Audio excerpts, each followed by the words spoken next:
Et puis dans notre série consacrée aux vacances utiles, nous vous ferons découvrir le travail de bénévoles dans un hôpital pour animaux sauvages. Installé depuis 10 ans dans les Cévennes, il permet de soigner chaque année des dizaines d'espèces. Passer des vacances utiles, c'est une série qu'on vous propose cette semaine, utile pour les animaux. Aujourd'hui, depuis 10 ans, un hôpital s'occupe de tous les animaux sauvages, des hérissons, des blaireaux ou encore toutes sortes d'oiseaux, y compris des vautours et des aigles. Ils arrivent chaque jour entre les mains d'une vétérinaire.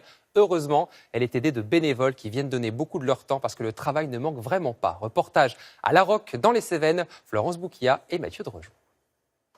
Plus de 2500 animaux blessés ou orphelins sont accueillis ici chaque année. Comme ce blaireau apporté par les pompiers ou cette pie, ces chouettes et ce hibou secourus par des habitants. Le premier patient est un hérisson. Il s'est fait prédater par un chien, donc là la plaie s'est un peu infectée. Et donc là on est en train de faire le traitement et on va nettoyer. Marie-Pierre Puech est vétérinaire. Elle a créé cet hôpital il y a 10 ans. En fait, tu me lèves un peu, on travaille en hauteur. Donc voilà, en fait, on coupe les piquants parce que ça repousse. L'an dernier, Thomas a fait un stage ici dans le cadre de sa scolarité. Cet été, il a tenu à revenir bénévolement. Ça m'avait vraiment bien plu et donc c'est pour ça que je suis revenu parce que bon, quand je vois le boulot qu'ils ont, donner une semaine, c'est pas grand-chose non plus. Hein. Une semaine qui serait normalement une semaine de vacances ? Oui, pour moi. Mais après, bon, c'est pas bien grave. Hein. Les tâches plus ingrates font aussi partie du quotidien des bénévoles. La vaisselle, par exemple, une corvée nécessaire. La partie vaisselle, c'est pas la plus facile, mais il faut la faire. Guillaume Huerta est dessinateur paysagiste. Lui aussi prend sur ses congés pour donner un coup de main avec sa fille. On a décidé avec ma fille de nous rendre utile, puisqu'on suivait l'association sur Facebook avec quelques clics, quelques likes de temps en temps. Puis on se dit que c'était le moment de se rendre vraiment utile et de mettre la main à la pâte. C'est l'heure du café et du briefing, avec la soigneuse responsable de l'organisation. Guillaume, tu partiras avec Anicette sur l'extérieur. Donc les oiseaux qui sont en volière en réhabilitation. Faut vérifier qu'ils mangent bien en groupe et qu'il n'y a pas de blessures dues au fait qu'ils sont dans de grands espaces.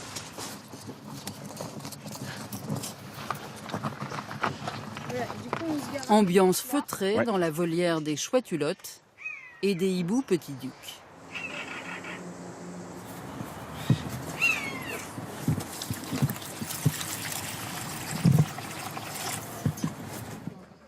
Dans cet enclos, un vautour moine, une espèce protégée.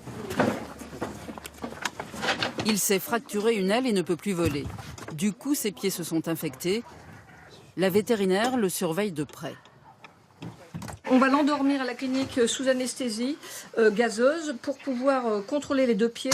C'est un oiseau qui a un problème d'aile qui ne revolera jamais et qui est destiné à repartir en reproduction si tout va bien.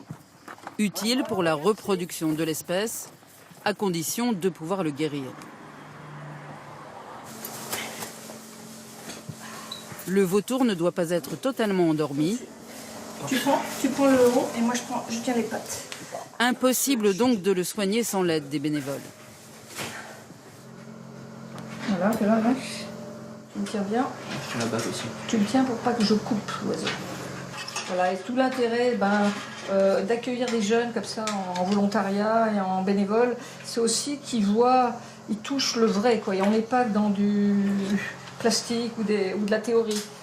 On est vraiment dans la réalité et on voit que les compétences, on les acquiert en faisant. Retour à la volière, pour le vautour, un peu groggy. Thomas, lui, est déjà appelé ailleurs. Un renardeau orphelin doit prendre ses médicaments.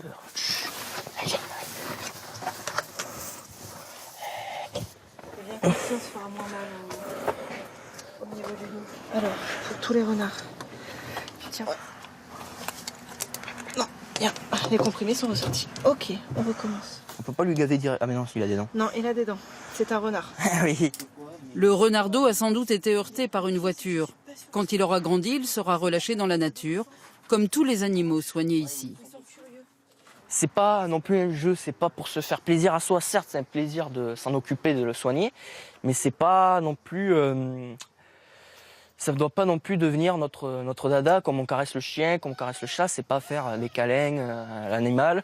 Là, c'est vraiment le soigner. C'est le moment le plus émouvant. Les oiseaux guéris ou enfin en âge de se nourrir seuls vont être relâchés. Là, donc ça c'est un jeune loriot qui va être bagué, qui est bagué déjà, qui va partir en Afrique équatoriale. Et là maintenant on lui dit émancipation des jeunes, on va lui dire fais ton chemin jusqu'à l'Afrique. Après le loriot, autour des hirondelles de suivre le même chemin. Elles vont ouvre la boîte. Voilà. Voilà. Ce jour-là, sous les yeux des bénévoles, 15 oiseaux sauvages ont retrouvé la liberté.